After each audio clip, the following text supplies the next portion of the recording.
Hey everyone, and welcome back to Dashing Health with Dr. ID. Today, we are diving into something that is, well, surprisingly common and just so frustrating: sinus-related dizziness. You know that feeling, right? When you feel off balance and you just have a hunch that your stuffy nose is to blame? Well, you're in exactly the right place.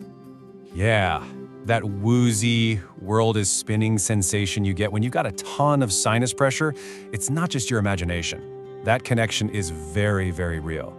So today, we're gonna break down exactly why it happens and, way more importantly, what you can actually do about it. So here's our game plan. We'll start with the mystery itself, then we'll look at the inner workings of your head. It's pretty cool, actually.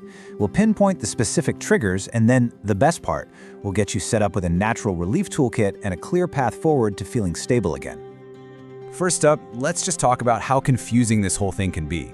I mean, that feeling of being totally off kilter when all you think you have is a simple stuffy nose, it can be really, really disorienting.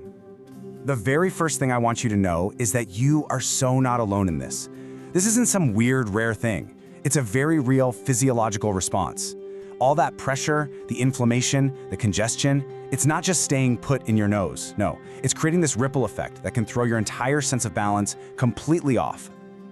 Okay, so how on earth can a problem in your nose make the whole world feel like it's tilting? Well, the answer is all about your head's anatomy, where everything is packed in way more closely than you'd probably think. I want you to picture it like this. Your sinuses, right? Those air-filled pockets in your skull, they are literally next-door neighbors to your inner ears. We are talking millimeters of separation here. So when your sinuses get all inflamed and swollen, that pressure has to go somewhere. It pushes outward, and it definitely does not respect any property lines. And here it is. This is the aha moment. That pressure directly messes with your vestibular system. That's the fancy name for your body's balance control center, and it's right there in your inner ear. Just think of it like your body's own internal gyroscope. So when sinus pressure knocks it off kilter, the signals getting sent to your brain get all scrambled. And the result? Dizziness, unsteadiness, maybe even that full-blown vertigo feeling. All right, so now that we know why it's happening, let's get a little more specific about what exactly is causing it. Because it turns out there are a few different sinus issues that can be the culprit behind all that dizziness.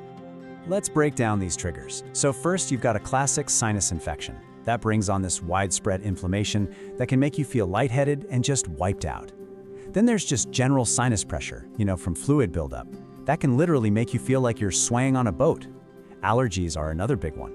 They can block your eustachian tubes and give you that weird walking on clouds feeling. And for some, physical blockages like nasal polyps can cause a constant nagging state of unsteadiness. Okay, enough about the problem, right?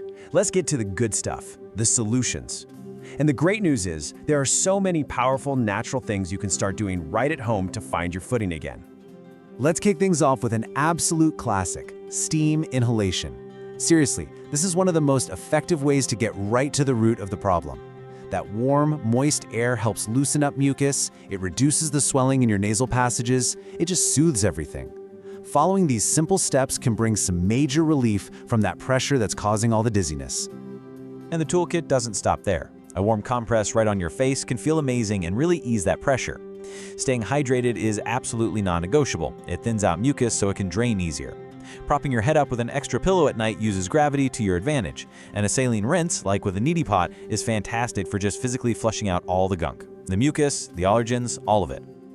And please, don't forget about the power of what's on your plate.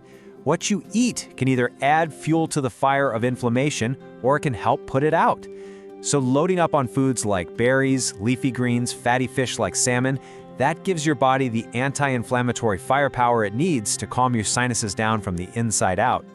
So these home remedies are fantastic. They're excellent first steps, but if you're looking to really dive deeper and create a long-term strategy, having a full-on roadmap can be a total game changer. For those of you looking for that kind of comprehensive plan, a lot of the material for this explainer actually comes from an incredible guide by Dr. Benny Danglad. It's called Sinus-Related Vertigo, and it focuses specifically on clear, actionable steps to get to the root of this exact problem.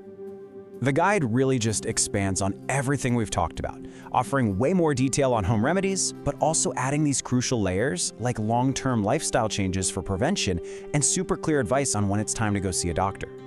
So if having a structured, expert-backed plan sounds like what you need, It's just an excellent resource. It's really designed to empower you with knowledge.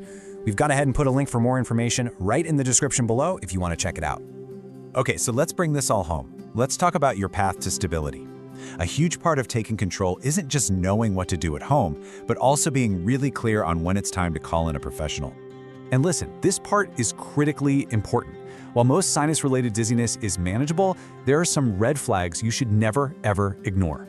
If your dizziness is sudden and severe, or if it comes with things like vision changes, weakness, numbness, or a truly terrible headache, it's time to get immediate medical attention to rule out anything more serious.